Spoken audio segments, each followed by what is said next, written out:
What's up, YouTube?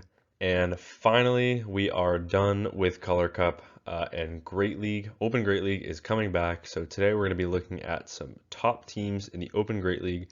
But before we do that, we're just going to look quickly at the top 20 Pokemon because we do have a little shakeup in the rankings, and that is because of one singular Pokemon that is being added to the move pool, which is going to become instantly meta, and I'm sure many of you are excited about. And that Pokemon is Corviknight. Now, Corviknight is a flying and steel type, but at the moment, they've given it Sand Attack, a Legacy Iron Head. They changed Drill Peck to Sky Attack now, and it no longer has Brave Bird. I believe it still has Payback as well, so this Pokemon should be pretty interesting. If the moveset's changed since I've posted or recorded this video, I apologize, but this is what we're working with right now. And just its typing in bulk alone is going to keep it in this top ranked position regardless of what they do to its moveset. Pretty sure. That being said, we've got Corsola now at rank 1, and that's just because Clodsire has absolutely no play into the new Corviknight. So that's going to knock Clodsire down a little bit. I am a little bit surprised to see Sludge Bomb over Stone Edge, especially when Corviknight's being introduced, but that's also why we have a jump in Mandibuzz, because it resists the fast attack of Corviknight, and it's very bulky, and it just has neutral play with the Snarls and Dark Pulses. We see Diggersby at rank 4. This one's running Fire Punch, and that's probably because of the coverage into Corviknight. That being said, return Diggersby with Scorching Sands Return, Purified. Does sim a little bit better, so we'll see which moveset you want to run with that Pokemon. And then obviously you have Feraligatr, and you've got Gastrodon, Primate, Morpeko, jumping a little bit just because of that super effective Aura Wheel on Corviknight.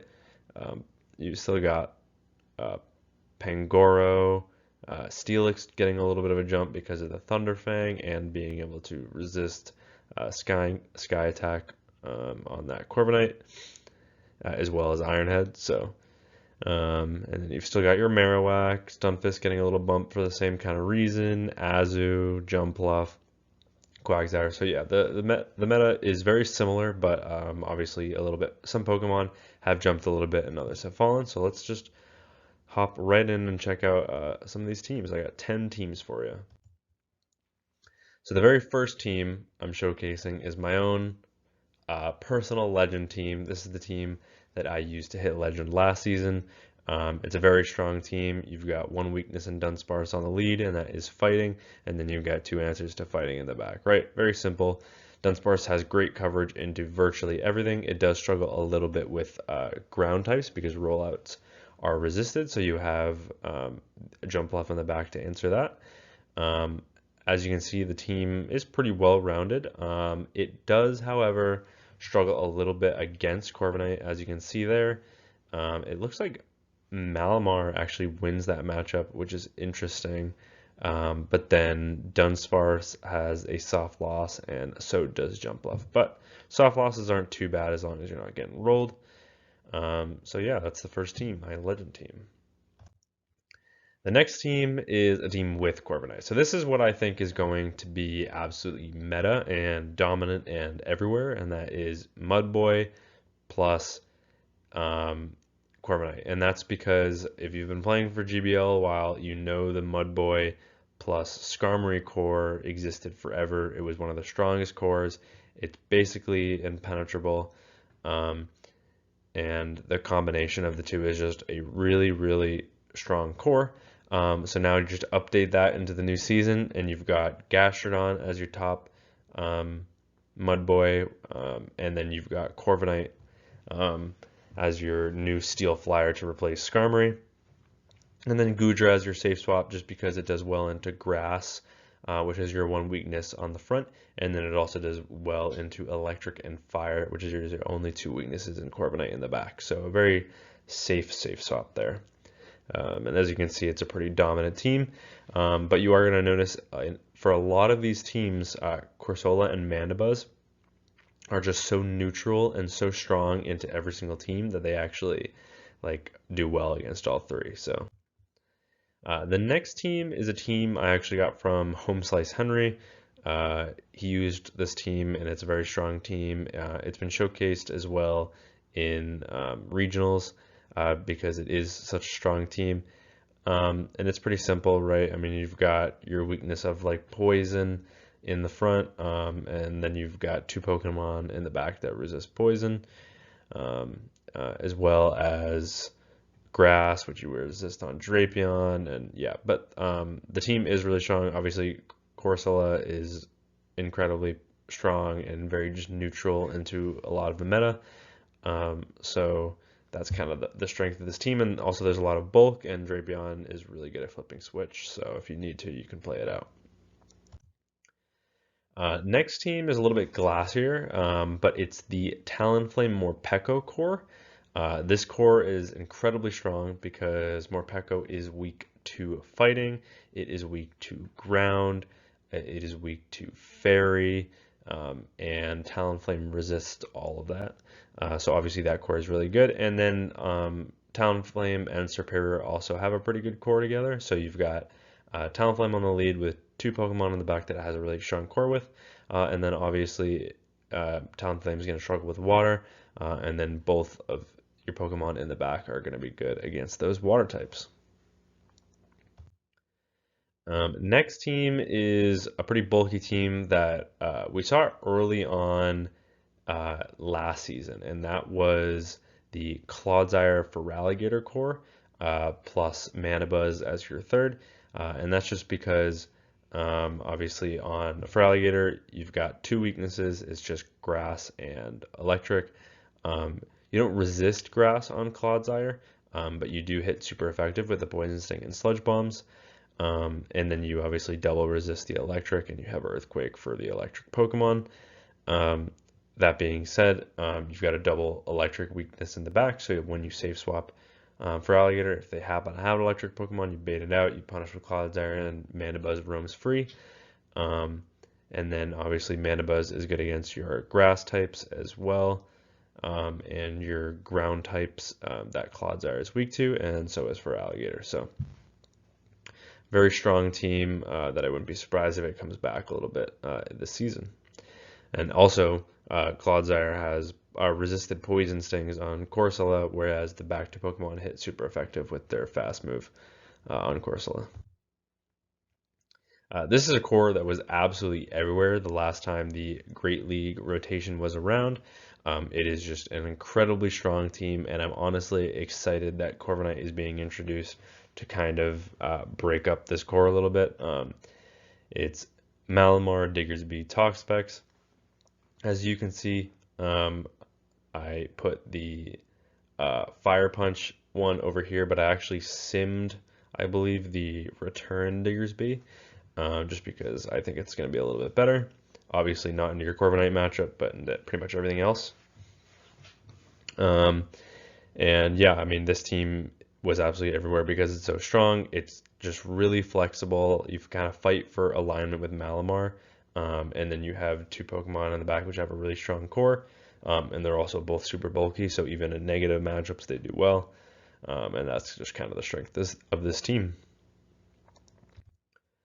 The next team is a double steel line. I just kind of wanted to look at both Steelix and Sandslash, and obviously both of them are weak to fighting, they're weak to fire, and they're weak to ground, and Azumarill covers all of that pretty well, hitting super effective on grounds with the bubbles and the ice beams, and then resisting the fighting and the fire, which is really nice. So a very good core. Azu Sandslash core has been around forever, but Steelix as your safe swap to potentially flip switch, and the team should work out pretty well. Steelix shares a lot of the same weaknesses as Sandslash, obviously, but yeah, overall very strong team. Next team is a little bit of a fast move damage team. This team consists of Darkspun, Shadow Marowak, Shadow Kanto Marowak that is, and Drifblim, because this is no longer the Color Cup, so not the Alolan Marowak. But yeah, so this team is kind of fast move pressure, kind of RPS, but it is super strong. You've got your weaknesses in poison and steel on the lead, and then obviously Marowak is a great answer for both of those. It's also weak to you also hit for resisted charms on fire types, which Marowak is good against. Either Drifblim or Marowak can be your safe switch on this team. Both would work just fine. Drifblim obviously good against poisons as it resists it, and then just kind of neutral into the fires and neutral into the steals as well. So pretty good, solid, fast move pressure team there. And it's just kind of an adaptation of the Wiggly line. I just threw in Darkspawn just for a little bit of, just to change it up a little bit, especially because I think I have a Wigglytuff team that I'm looking at a little bit later in this video as well. Oh, and speaking of the devil, the Wigglytuff team with regular Stunfisk in the back. I think I showcased this exact team on my channel, and it was really successful. The only difference is I used Licky instead of Miltank, and the only reason I'm using Miltank here instead of Licky is because of that Thunderbolt coverage. So if you've got a Corviknight lead, you can come in with Miltank and still hit for super effective damage. Obviously, if you bait out a grass, you can still farm up like you have the Ice Beam and bait with it, and either bait the Body Slam kind of deal. But yeah, so that's just kind of the adaptation to the new meta.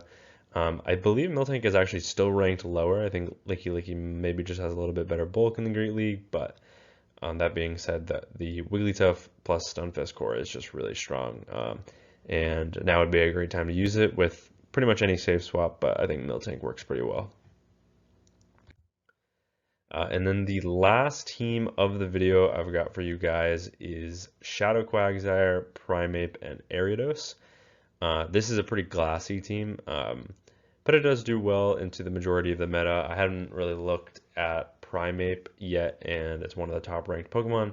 Usually you'd want to pair it with like a Steel, because Steels resist pretty much everything that fighting is weak to. The only problem with that is it makes you ABA weak to Talonflame, which is really tough to deal with in terms of team building. So I decided to put Quagsire on the lead, and then use Primeape as your safe swap, and then Ariados in the back. Just kind of good with the poisons for the grass weakness on the lead.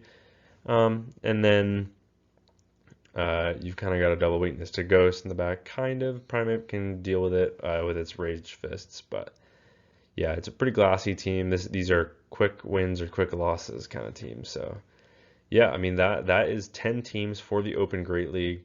I think any of these could work. I think the first few that I showcased in this video are obviously going to be some of the strongest, and some of the later ones have some decent core breakers, and there's some decent teams in there as well. So definitely try these teams out. Let me know what you have success with and what you definitely don't have success with, so that I can kind of adapt and change and see how the meta shifts. But that being said, thank you all very much for watching, and until next time, peace.